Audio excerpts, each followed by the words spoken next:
আসসালামু আলাইকুম। আজ আমি আপনাদের সাথে একদমই পুরনো একটি রেসিপি শেয়ার করব। অনেকেই হয়তো জানেন না যে এই রেসিপিটা কিভাবে হয়, আবার এখন কিন্তু এটা পাওয়াও যায় না। তো দেখেই হয়তো বুঝতে পারছেন যে আমি কি বানাচ্ছি।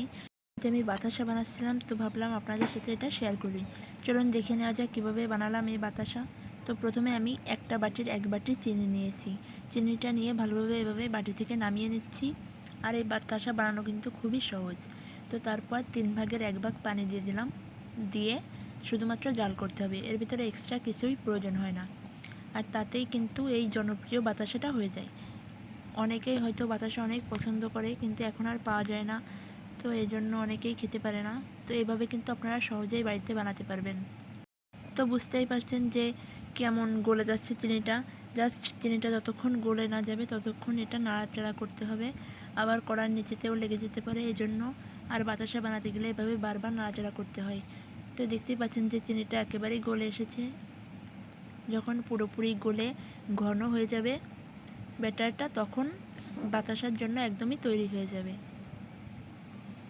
তো এইভাবে আমি বারবার নাড়াচাড়া করতেছি। আর এটা যত বেশি নাড়াচাড়া করা হয় তত কিন্তু দেখতে সাদা হয় আর সুন্দরও হয়। তো আমি একটু হাত দিয়ে দেখতেছি যে এটা হলো কিনা। যখন এটা আঠালো ভাব হবে ভিতরে তার তখন কিন্তু এই বাতাসার ব্যাটারটি তৈরি হয়ে যাবে। তো দেখতেই পাচ্ছেন অনেকটা ঘন হয়ে এসেছে।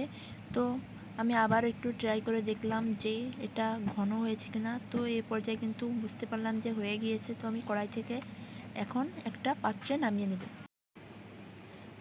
তো আমি একটা সাদা ট্রে নিয়েছি। এবার এরপরে একটা চামচের সাহায্যে তাড়াতাড়ি করে দিয়ে দিচ্ছি, কারণ এটা না হলে কড়াইতেই জমাট বেঁধে যাবে। এজন্য বাতাসাগুলো যদি গোল কিছুর ভিতরে দেওয়া হতো তাহলে দেখতে অনেক সুন্দর হতো, কিন্তু আমাদের তেমন কিছু নাই। এর জন্য আমি চামচ দিয়েই এটা ট্রেটার উপরে দিচ্ছি। আর এই সময় কিন্তু একটু তাড়াতাড়ি দিচ্ছি যাতে জমাট না বেঁধে যায়, সেজন্য। তো দেওয়া হয়ে গিয়েছে প্রায়। এটা মাত্র 5 মিনিটের মতো রেস্টে রেখে দিলেই কিন্তু এটা হয়ে যাবে। তো দেখতেই পাচ্ছেন আমার বাতাসাগুলো হয়ে গিয়েছে। এবার আমি এটা আপনাদের উঠিয়ে দেখাচ্ছি।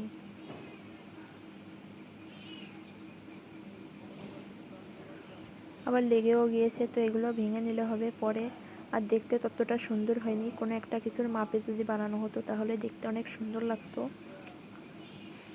তো যাই হোক, যদি আপনাদের এই ভিডিওটা ভালো লাগে অবশ্যই একটু শেয়ার করে দেবেন। আর আপনারাও ট্রাই করলে খুব সহজেই বাড়িতে বাতাসা বানাতে পারবেন আর বাসার সবাইকে সারপ্রাইজ করে দিতে পারবেন। আল্লাহ হাফেজ।